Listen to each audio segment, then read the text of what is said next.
Stadium with myself, Jamie Jones Buchanan, for an Our League Meets, and I'm joined by a very special guest, a comrade, a teammate, a colleague, a brother, and a fantastic friend in Rob Burrow. Rob, it's I don't know where to start because it's been a 22-year journey, and we want to try and squeeze that into an Our League Meets. And I guess we might just start at the beginning because it's something I've been reminiscing and thinking and laughing about recently. But the first time we actually met, I was about 15 years old, working at the Royal Armouries in Leeds doing a sports exhibition, and I was on a tennis exhibition that had a few pretty strict rules about how to go about performing, and I got one young Rob Burrow, must have been about 13, 14 years old, come in with his skull, and I tried to give him some rules, right, and a bit of a criteria as to how to perform. And Rob just come in and did what he wanted. He just blasted balls all over the place, and I had to spend the rest of the afternoon picking them up. And I remember thinking, if I ever get older, that little kid, having known that he'd signed for Leeds and all, and we were going to go on this journey. But do you remember that? I do, mate. Like it was yesterday. I know what I was like growing up, so I'd imagine that it caused you a bit of stress that day, but I do remember it like yesterday. There were a sprint station, about a 20-minute sprint, meter sprint, and I was adamant on getting the record that day, so I'm not sure if it stayed the full day, but I remember doing the run and tantalising you, John, the tennis part. Antagonist, always been the life and the soul of the changing room zone. An exhibition like that, I suppose, for me as well, that gives us an opportunity to express our inner sporting desires, I suppose. I mean, it was like a heaven for me being at a sporting exhibition. Was you always at the forefront of the sports days, and did you recognise at an early age that sport was going to be the vehicle on which you live your life? Yeah, I did. Like all kids, did all sports at school. More so rugby, that was my number one. Football, athletics, cricket. I mean, I just about did all sports. You know, the teams I played everywhere. But, yeah, I would say I was half decent at most sports. But, you know, football and rugby were the two I felt I was best at, but always loved rugby the most. No way I was going down the football path. Right, why rugby? It's funny because whenever I talk about my career and some of the people I've met and the virtues that it takes, I think, to be a successful sportsman or woman, particularly if you want to be a professional, I talk about some of the characters that I've played with and those virtues that they emulate. And to cut a long story short, for you, it's always been a picture of resilience. And I guess that stems from when I seen you playing as a youngster and how people had commented how, oh, Rob Burrow, what a wonderful player, got all the talent in the world, and it's magic to watch. But they had this stereotype that you'd be too small to be a rugby league player. So why rugby league? And how did you get started? Well, coming from Cass, obviously the main sport, big rugby league school as well. All my friends and family all loved rugby. My dad was from Leeds. He always came to watch Leeds RL as well by them. So he got me into it. But just being around rugby balls in the street as opposed to football, so pretty easy, John. Everybody I knew talked about playing rugby, so pretty easy to get into. And Fev Lions was your community club. Obviously mine was Stanley back in the day. What are your first memories of joining Fev Lions with some of your friends? Yeah, do you know what? By mistake, I went to watch a friend in a game. I wasn't playing at the time. Their game was cancelled when we got there. They had a training session. I joined in, and the rest is history, you know. So by fault, I ended up training and then went back, and, you know, I probably in 9 years playing there, so loved it, absolutely loved it. So by mistake more so. It's funny that Kev was saying. I think Kev went to see his brother playing at Waterhead, and ended up playing. It's interesting, isn't it, how those people, we all end up on the... For me, it was my next door neighbours, but we all get there. We just got to give kids an opportunity, throw rugby league at them, and they end up getting involved in it. Were you as a scrum half, or was you a hooker? What position do you remember playing early on? Full-back, wing, anywhere that put me. Bear in mind, I was absolutely tiny, so if I were a coach, I'd probably bench me. But, you know, wherever I played, my running game was at the forefront, whether I was half-back, full-back, winger. It was about speed for me, and that was the only way I could compete and be effective. Obviously, I'm not going to do the big hits like you, Jones, but whilst being told I'm too small, I had to find another way to be impacting on the game. So speed and being cheeky, running away from big kids, probably sent me in good stead.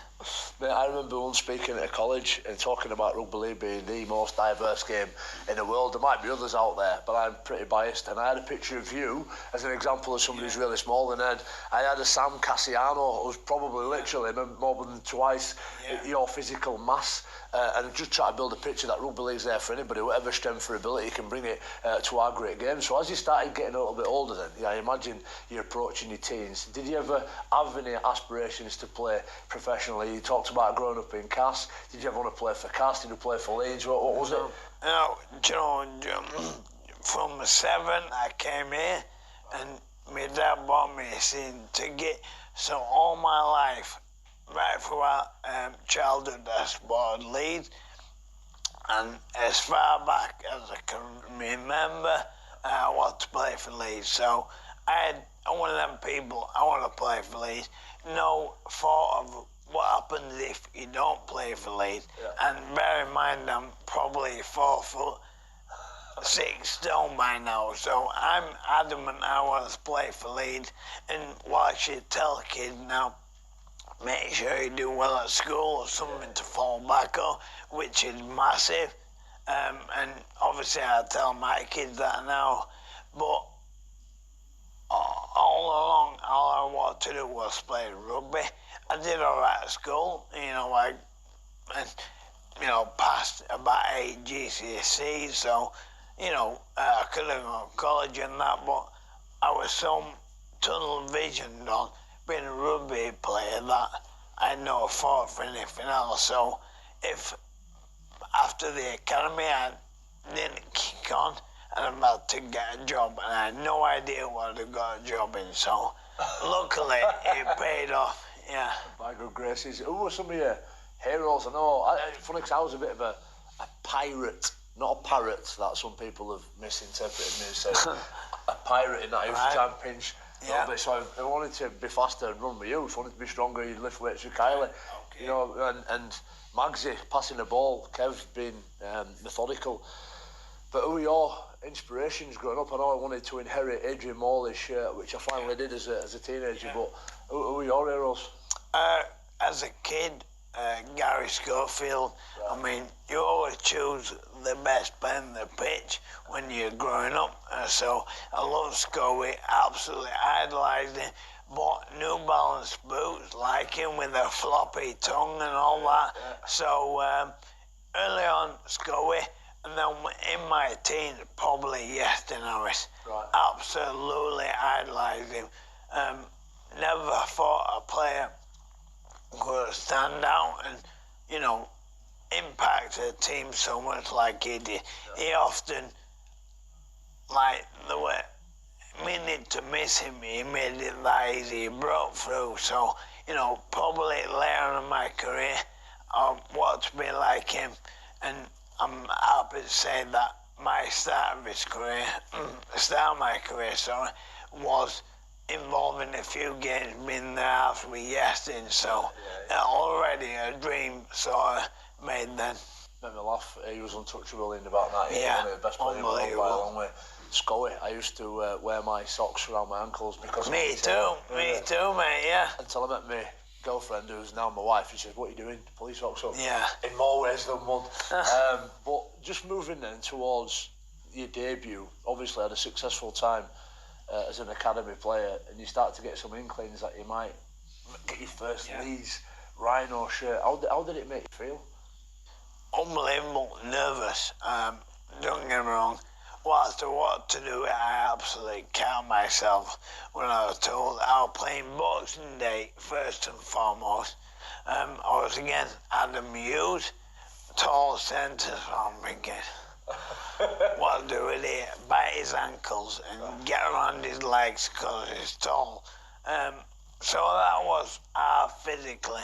And then a few months after making my debut, home to Hull, pinned it down, so it wasn't my sort of conditions. But really nervous, Jones. Realised that, I'd done well at the academy. Even being talked about for the first team was, made me feel great. So when it happened, I was absolutely nervous, and I must admit, I thought, am I up to this? Am I actually up to this? Am I too small? I did doubt that at times. Am I too small to play against Hull here? Am I going to make a mess up, or lose the game for them? So, my debut was amazing. Was a worrying time. Having doubted myself. So all them years of people saying I'm not big enough, probably all encapsulating into that pre-game, thought process. So it went well, and I kicked on from there. But I remember coming in the changing rooms, and not like yours, not an interest in your story, but I thought all I want to see is a name Burrow on the, Lee shirt. When I got in there, Burrows with an S. I thought, what the heck? Worst case ever. But that probably, seeing that is probably the first sort of box ticked off childhood dreams, seeing my name on shirt. Just hold the thought there. I want you to sort of come back to how you dealt with some of those doubts, because we all get them as professional sports people. Yeah. Roy Adams, I think, would have been the kit man that did Burrows. It was, it's not Burrows, it's Burrow. And at least you had more name. I only had half my name in Jones of mine. So end of the story. I'm not gonna waste any time here. But just going back, you talked there about being a little bit worried. And you mentioned also that your dad brought you up here and gave you, these opportunities to watch and support Leeds, bought your season tickets. When you signed for Leeds and wrote on that dotted line, I remember what it meant to me when I sat there with Dean Bell, who was the coach, the academy coach at the time. What did it mean to your mum and dad? And when you made that debut as well, continuing that on, how did it make them feel? Probably their dream as well, certainly for my dad, who obviously watched Leeds as a kid. So for his son to sign for the club, I'm trying to put myself in that position now. If my son Jackson, signed for Leeds, how would it make him feel? Probably as good as it did for me, so proud and stuff. So even if I'd have had half as good a career, I know my family would have been mighty proud of me. So I would imagine it meant the same for them as it did me. My grandma, my nana, has watched me since a kid, and at least twice in my professional career, once during a fight and once being stretchered off with an injury, she come running on. Obviously, one of the most embarrassing moments, but I understand the love and the care that she had for me. But you mentioned earlier, in relative terms to you, I'm quite a big fella. Was your mum in particular, your dad, ever worried about you, your stature, going out and playing? I think I had at least one time every single pad available: shoulder pads, torpedoes, shin pads, scrum hat, gum shield, thumbs taped up, ankle straps. So, there's no way on earth I was going to get injured. If I fell back, I'd be like landing on a bed. So, I did. And you know what? Over the years, the pads, one by one, the pads came off.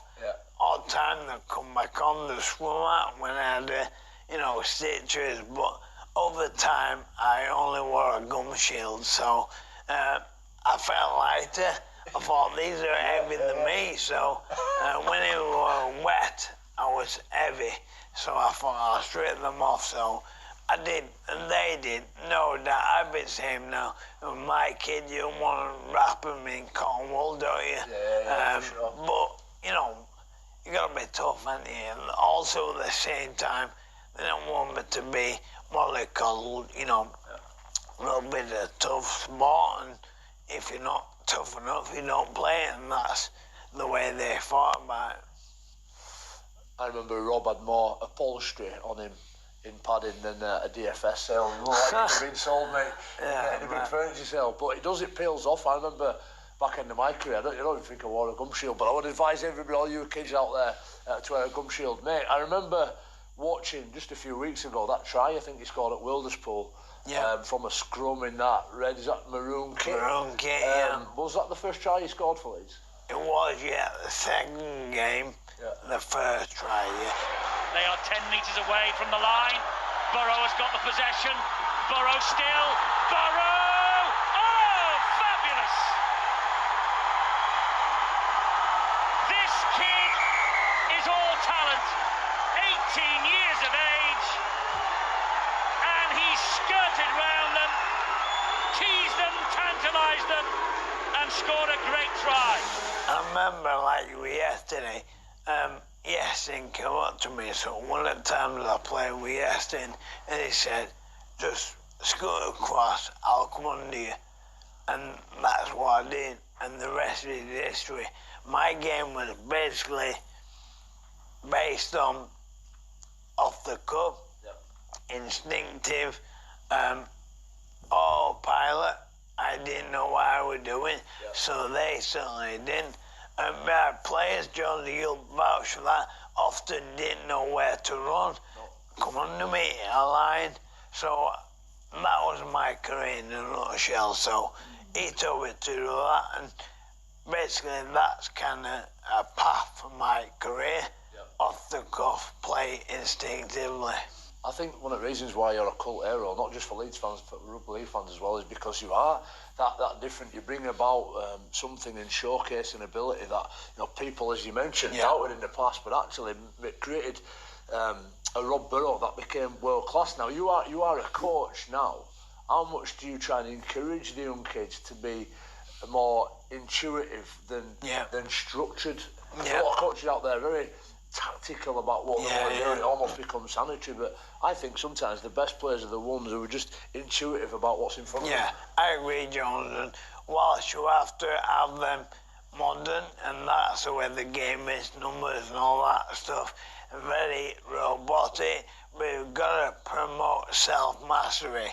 You know, if somebody signs for the club in offload, you don't discourage that, you encourage that. So a bit like a guy with some amazing skills. You want to polish that and encourage it without being stupid. So I agree. Always be yourself, Jones. The arrow is myself, but incorporate what the game is, and that's patterns and structures. But always you'll find that most tries scored out here aren't from structure. Maybe they'll play after where individuals might, off the cuff, carry the ball up and things happen. And we were best, Jones, as you know, off and offload or a quick play the ball. None of that structure. That's purely people playing what they see, and that's the way to go. 100%, mate. And I think a big part of our job, especially as Leeds Rhinos employees, is to try and pass a bit of that culture and that philosophy Rob's talking about, getting the young Leeds, old Leeds supporters or wherever, come and play for Rhinos and fulfil the potential. We've got a lot to pass on. Getting to the top echelons, and every young player, every player wants to play for their country. England, Great Britain. What do you remember about your international journey, in particular your international debut? Again, nervous, going on tour. I went in camp the first time in 2005, which was over here. I can't doubt myself. should I be here? Is this a step too far?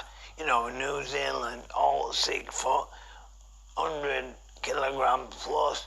So, you know, I never not stopped down myself, to be fair. So I played debut at Loftus Road. You know, whilst enjoyed it, probably didn't make an impact like I'd hoped. And that was probably the same for my international career, you know.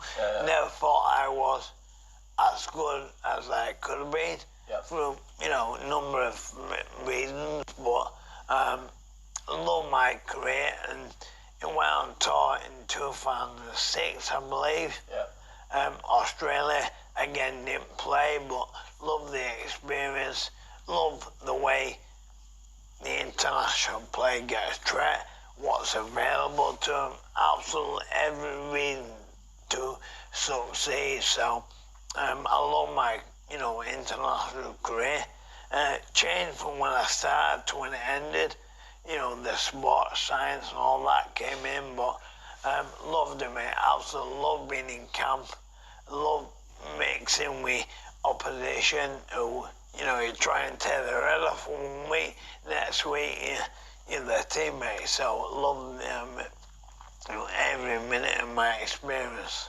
It's funny you mentioned that about the quality of the camps now compared to back when we came through. I went to Papua New Guinea the last 2 years with England, England women's team, and it made me laugh because there's some pictures I've got with you, Rob, when we went to Fiji. If you remember, back in 2001, it was a million miles away from where it is now. But you mentioned playing your international debut. We'd actually just won the grand final in 2004, and then we won the World Club Challenge, became essentially world champions in 2005 at Ellen Road against a Sonny Bill Williams laden Canterbury Bulldogs side. Did you started growing in confidence then and believing in yourself as a real deal, full-time professional, and had the trophies to back that up as well? Yeah, I think so, yeah. So obviously I made an impact my first season, getting young player of the year. And the year after that was probably what they call second season syndrome, apparently, where people worked me out a little bit. You know, the newness sort of worn off, so, but I had to keep doing that. I had to keep reinventing myself and finding new ways to break, you know, teams down. So, probably when Tony Smith came in, loved it under Powley, learnt lots. And then when Smithy came in, I think, like I did a lot of us, incorporate this young, enthusiastic team, gave them all the tools and core principles, skills to go out and flourish. And I think if I met Tony Smith, I would have never been the player I was in the end. I'd agree with that. I think there's a few of us that I'd have that same testimony about Tony Smith. Unbelievable coach and really set out us on the path of consistent wins and consistent seasons. You know, without going through all 2007, when we grand final, 2008, 2009. 2010, for whatever reason, you don't remember much about the unsuccessful years. But I just want to go back to 2011. I remember Brian McDermott comes in, and one of the first questions he asked me is, are you still hungry? Well, in hindsight, the subsequent answer, knowing where we are now, is yes, absolutely. Become the most successful coach in the club's history. But I always think about you in 2011 for a few reasons. Number 11 for me, I had it for 11 years, and I was a back rower. But in that 2011 grand final, we got there from fifth, first team to do so, and we ended up winning it. But you scored what I believe, and I'm again biased, is the greatest try that's ever been scored in a grand final. Many would say it was the 98 one, Jason Robinson, Wigan against Leeds, by the way. But just talk me through that try, because for me it encapsulated your physical abilities in probably about 6 seconds. Talk me through it. Well, people ask me this all the time, and the answer is quite boring, but I made a career out of instinctive looking for a mismatch. My whole focus was looking at big guys and they're tired. No, I'll stay away from them. Anyway, this time I called for the ball. I had a play set up to go wide, and I saw Tony Puletua, a defender, looking a bit, gassed and groggy, and I thought he's moving slow. There was a decent width from a defender to mark it, and again, I thought, I'm going to throw a dummy, I'm going to go, duck, either get through or get knocked out. That's the way it is. Yeah. And that first bit, there was a thought process. After that, again, autopilot, my body just instinctively doing what it wanted, and the step on Wellens, no idea if I did that to watch it back, so probably that first phase was, structured.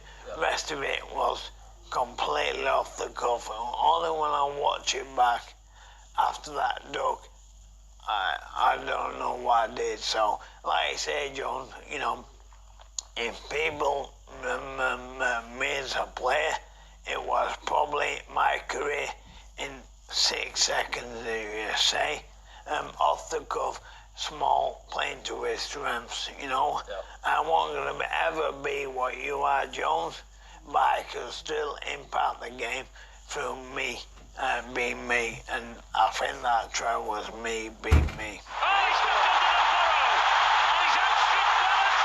It's a brilliant Burrow try, a fantastic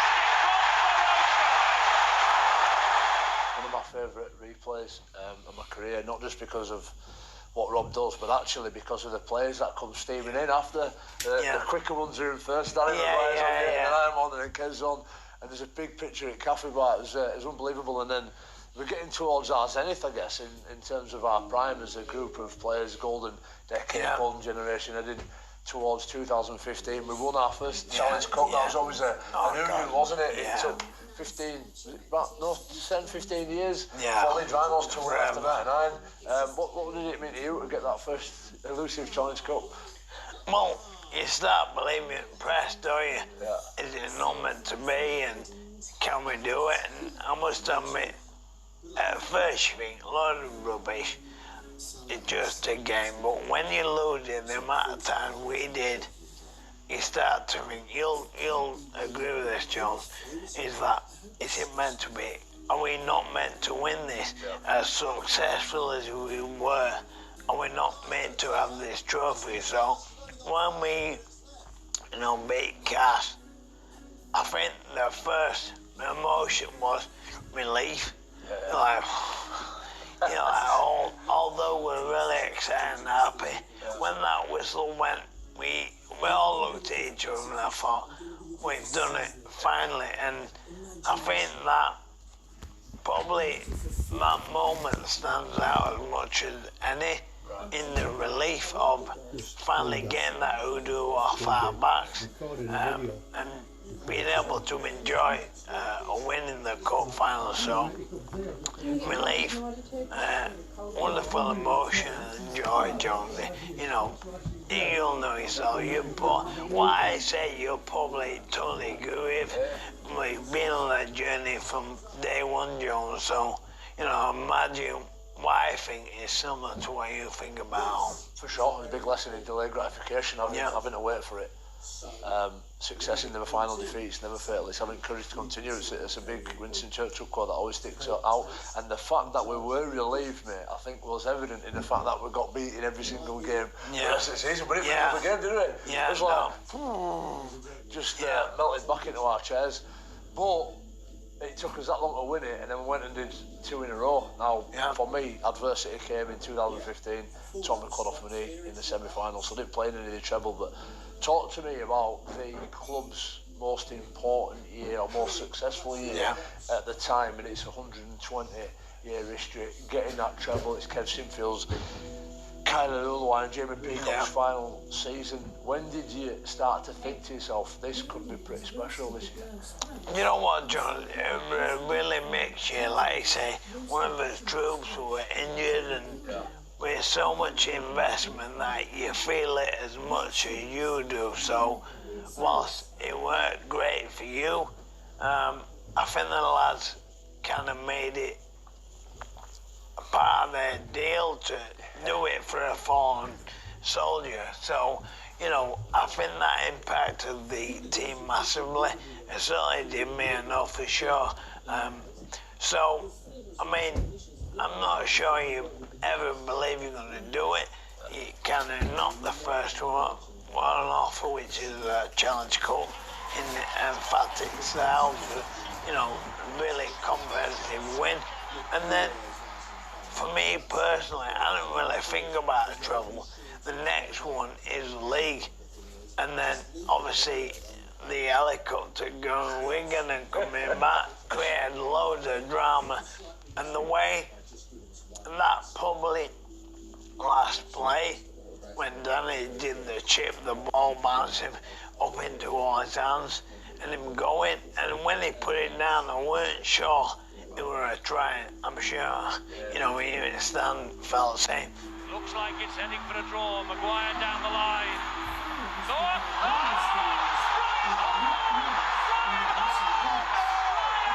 Scores for Leeds. And Winston, the lead is jailed.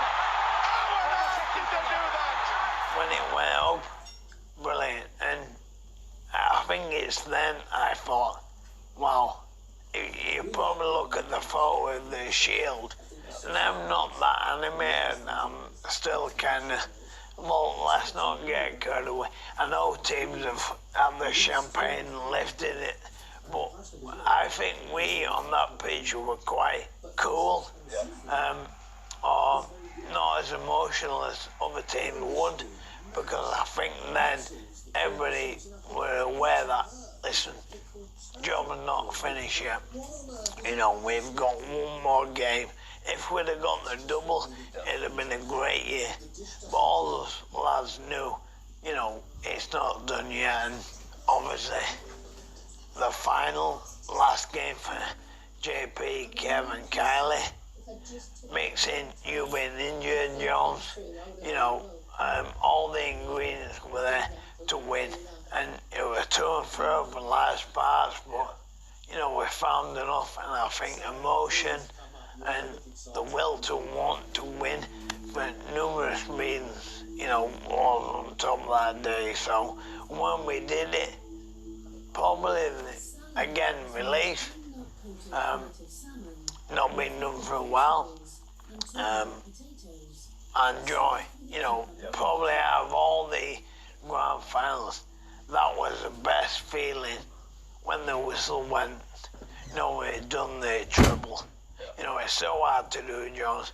The year before we lost all game, so it's so hard to get, emotionally up for games after Wembley.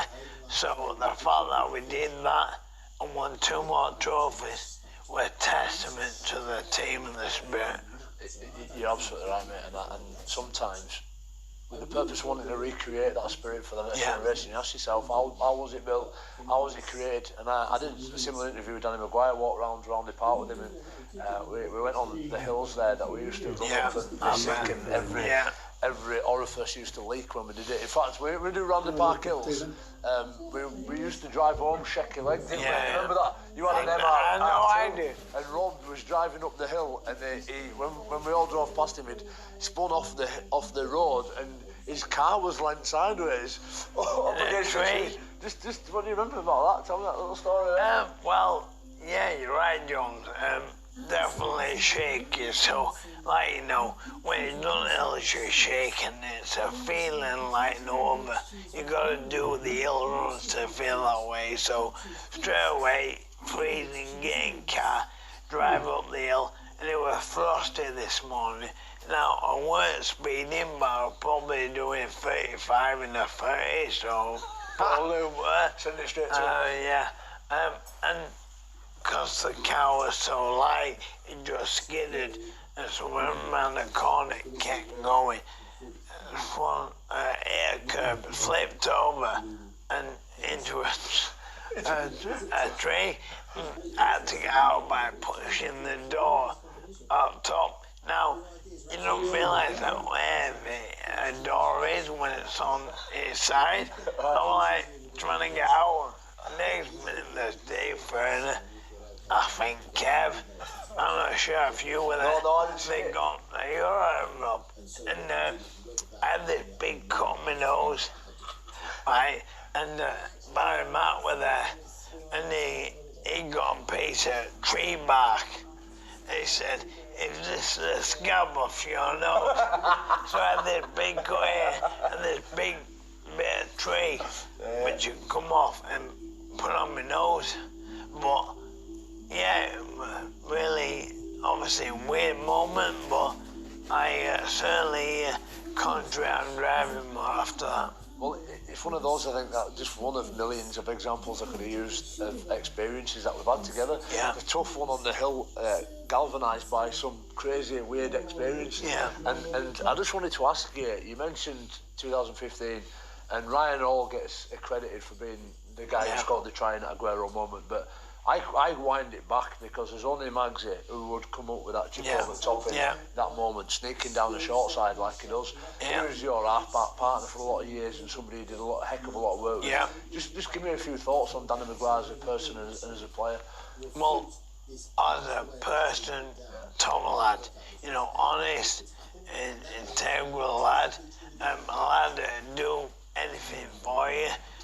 You know, an ultimate pro, say, on the pitch, a big game player, we had loads of them, he was the top of that. Nobody's got more tries in finals than him, and I think that's testimony to the player he was. Magic could come with anything at any minute. It could be 10-0 down, but you'd always nudge Magdy to come up with some brilliance or be on the end of a team play. So, absolute unbelievable player and an absolute joy to play with. I think why me and Magsy probably partnered well is, which I'm trying to create in the academy now, is that this partnership was formed in the academy. Right. So not only were we throwing out first team, we had 2.5 years playing together, winning games, finding ways to win, dealing with circumstance in the academy. So when we came up to first team, the blueprint was already there. So I think that's a massive factor on why we probably appreciate each other more. Those partnerships were built in the academy.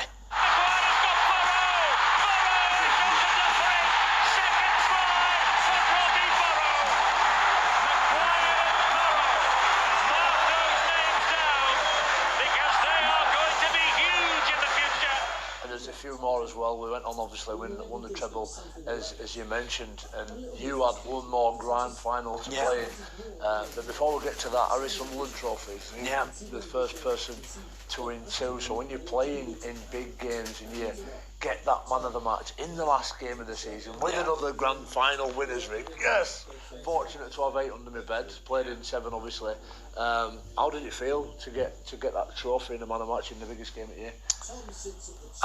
Unbelievable. I always thought to myself early on in my career, I never really showed up in finals. The amount of Challenge Cup we lost, and I thought I played well. So probably 2007 was probably the first time I impacted on a final when I got Harry Sunderland. Obviously I got it in 2011, but that was the first final I thought I really played anything like. So it took a while to be a big final player, but after that I felt, I held my own in it. But to finish a year off, as you know, with a ring, unbelievable. That's your last game, last 4 in the off season and pre-season when you come back. So to get the man of the match was unbelievable. But probably didn't mean as much as the win. Right. As you know, we're a team sport, Jones, and the fact that we won, like you, if you didn't play the final, that, oh well for the boys. It didn't matter who gets the tries, the man of the match, as long as the club won the game. Absolutely. And in 2015, we've done the treble. Kev retires, JP retires, Kylie. We're all subject to Kev Sinfield now, more commonly known as the chosen one at Headingley. But we missed him when he left. We had a bit of a void. Yeah. 2016 in particular, where we nearly got relegated. How much did Kev during that golden decade mean to this club, and how much of a protagonist was he in terms of being a nucleus around which we all revolved? Well, absolutely everything. Totally missed him. You know, you can never replace a Kev or a JP or a Kylie. So Kev and the other two, you can't replace. So this team has to cope. We have them three figureheads. Kev at the top of that, calmness, cool, collective, big game player, professional beyond any recognition. You'll vouch for that, Jones. The most professional player on and off the field you can get. So that in itself, impacting on the club when he's not there, there's a massive void, like he said. So Kev was the leader. So you got this hungry talent group of players, but without Kev's guidance, I'm not sure we'd have achieved the amount we did. So in charge of these guys, you've got a guy at the top who were methodical, prepped really well, so, and kept it intact. So you can't, impossible to find a solution behind him. You just got to learn to survive without him. Learn to survive, when we did that in 16, nearly got relegated. Everybody said, that's it, they've gone, they're finished, golden generation's over. And we started 2017, didn't we? Quite near to the start of the season, Cass beat us by 66-10. They reversed it and called it 10-66, an absolute massacre. What, did you play that game? I didn't know I had some books, so I pulled out the hours before. My mate said, he's got craps on camera, so it didn't go down well, but yeah, I missed that, thankfully. And Cass beat us maybe 9-10 times on bounce, I think. And, you talked earlier, though, about being calm in games. You build that resilience, talking about the Roundy Park Hills. You galvanised and forged by some of those negative experiences. But I knew all the way through that we only needed to win one game. And that game was a game that we inevitably did quite well in, having played in all those grand finals. So again, if we can get to a grand final, right, there's a good chance, even though we've lost the last 8, we can beat Cass, who were phenomenal, by the way, in that season. They were just another level. Yeah, but that, Rob, was your final game in a Leeds shirt. But before we get there and talk about that final, your last game out here at Headingley, funnily enough, was when the South Stand got torn down, which is interesting because when we reminisce now and get nostalgic about our memories, this new facility, whilst it's amazing and I love it to bits, it doesn't feel like that old moody ground that we grew up in, and I think our hearts are still back there. So just tell me about that your last game here at Headingley, what it meant to you, and having seen that South Stand get pulled down, did that feel like a curtain coming down on your Headingley career? I think absolutely, like I say, John, the stadium now is absolute first class, but our team was with the old ground, and like I say, the curtain came down with my career, and the same for the South Stand. So, referring to the game, Hull at home, like you said, John, we lost 9-10 trot to Cass, but I felt that the whole game was the game we needed to win most, because if we get to the final, we know how to win finals, irrelevant of the opposition. So the big one for me was the whole game here. We get by them, we can beat Cass in the final. We've been doing it for years, and as you know, Jones, it takes it's completely different to any other game. Yep. Form's irrelevant. You know, the fact that they beat us 9 times, it meant nothing. We got on that pitch, people like Mags, yourself, Joe Moon even on there, Yep. they had lots of knowledge how to win games. So get us there, we'll do that. Get by Hull first, that was my thought process. I remember the whole game. I think we won by 2 points in it. Yeah, Mahe Fanua thrashing about, ball ended up in air, and it was about 10 seconds. Yeah. I thought the ref was going to give a penalty Yeah. and he's going to kick goal, but he didn't. Woo! Gets to the grand final. There's last bit remnants of this golden decade. Yourself and Mags going to retire. We throw Carl Ablett in there as well. He's influential in many finals, and it's just one last rope it up, one last doubt where we're stuck on the ring ropes there, have a bit of a dive, whack, and have this sort of walkout into Old Trafford, which is really, really noisy. But actually, there's this cold calmness and belief and trust within everybody that's there taking the field. Yeah. There's not really any mad internal mental anxiety. You just go out and play, and the job takes care of itself. So we ended up, I think it was 24-6 in the end. One of our young academy lads, Alex Foster, scored for Cass, looking after one of our own there. But great way to finish your career, Rob, in the grand final. It was Jones, and like I said, guys in the final. The last 9 times losing to Cass mean nothing. We know how to win finals, and it takes a certain type of performance. Probably what he did throughout the year ain't good enough is the way you play. So we had knowledge in abundance from that. So to go out in style, I'll be honest, I thought it was a fairy tale for JP, Kev and Kylie.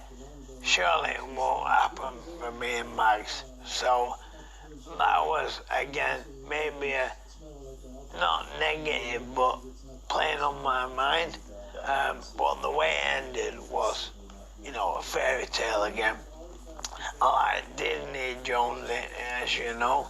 The fact that they made another fairy tale ending, only that could happen in Disney. So, you know, the fact that it ended, and that's my last game.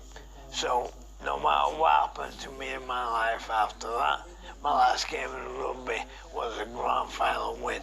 And what more can you ask from that? Rob Burrow and Danny Maguire fittingly will take the trophy from the presentation party. The 2 old stagers, away they go with the Betfred Super League trophy.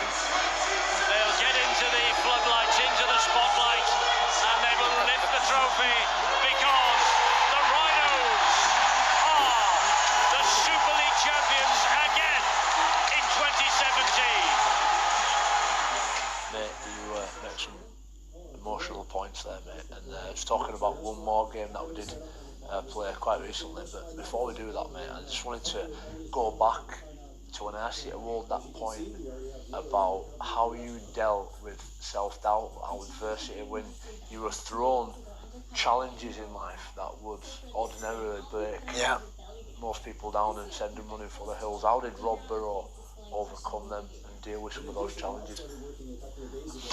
Well, you know what? I found a way to do it. I'm like you, Jones. I don't know why I've got a real tough person in me until you're faced with it. So I had lots of doubters. I'll put it this way. When I was younger, I never went to clubbing as a 6-foot guy. I always had to find a way, stand up on my heels of my shoes, walk by the bouncer, try and, you know, I never even got a girlfriend by 6 foot. I was smaller, so I had to learn how to do it as a small guy. And that's the same in rugby. What I'm not going to do is whack people. It's not my game. I'm not going to do that. What can I do? I'm quick. I have skill. I'm going to really work on them. I was strong for my weight, so I had to be super strong beyond what you were, pound for pound, you know. I had to be at the top of that, so speed, agility, and skill, I focused on them. And I've got to be able to defend and create a way as a small person about defending. But other than that, I focused on my strengths. Don't worry about what you're doing, what Kevin's doing, JP's doing. I'm going to be so good at them that I can still play my dream sport, and that's it basically. Picture resilience, and I think what you're saying there, Rob, is that you find a way, you play Yeah, your you strengths, and ultimately control the things that you can control. Yeah. As we all do, and we learn that many lessons and inspired by each other. Rob's certainly one of the strongest pound for pound in the gym players I've ever played with. You know, in terms of what you're lifting to your body weight and all hordes of mental toughness that surrounds that. So we get to the end of a career, Rob. You go into life after post playing into coaching, and you're on a new journey. And I imagine, just like I am now in chapter 2, you know, you're thinking about what that next 20 years looks like, and then you're thrown another challenge, which obviously we're dealing with right now, and that's being diagnosed with motor neuron disease. Yeah. How did that come about, and what were the early signs that there was something there, and what do you remember about the diagnosis? I remember when you told me it'll be a moment that I'll never forget in my life as long as I live, but for you, what was that challenge like, and how did you start dealing with it? Well, first of all, speech obviously is evident now that I'm struggling to speak, but it was slurred, you know. Normal voice, but all word was slurred. I said, or tried to say, consistency, which is hard anyway, and the awards do. So I knew, well, that's not right. Anyway, got an injection from my shoulder. I mentioned my speech is slurring a bit. The doctor got me in a neurologist. Within 3 weeks I had the test and diagnosed, John. So again, I'm lucky the fact that I was able to get sorted so quick. People aren't as fortunate as me. It takes a year to get, on average, to get diagnosed. I was 3 weeks, so thankful for that. You never, you know, you can prepare for being told you're not playing, Jones. You're not playing this week. You didn't play Paul. You played Paul last week.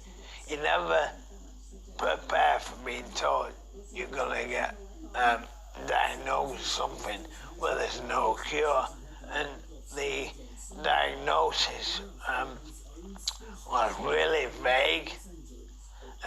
1 to 2 years to live. That's what I was told. Don't know where I got it. Not sure what type, except there's a nurse she'll deal with. So, and it's not against the guy that diagnosed me, but how do you tell somebody you've got something where there's no cure? You know, there's no right or wrong way. So the immediate aftermath was numb.